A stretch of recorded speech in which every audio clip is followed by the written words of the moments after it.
Professor Bimol Koijam, in a parliamentary constituency candidate of the Congress party, said his priority, if elected, will be taking an initiative to help the internally displaced to return to their home state and reclaim their old lives. He was speaking to media after filing his nomination papers at RO office in Imphal West DC office.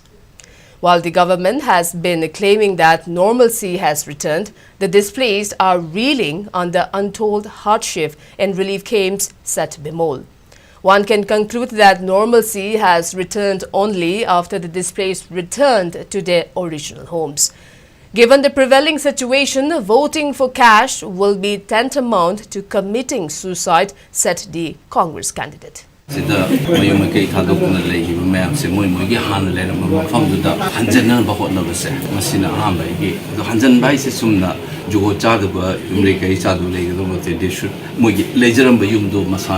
Government ki side ki ni khangde whichever process amada ni khangde madu ensure tawba aduga chumna chatpadana tana izat leina tangdu leita punsi ma leiba ngamna na ba hona madu tanna ba normalization ki process ya adu de hawdoi shanti halakpai se mayung kai leita ba displaced people hai se ko moi mayam sina smai jung wa le ga khoi la swai de shanti le hai do after talk to one that will be my first priority.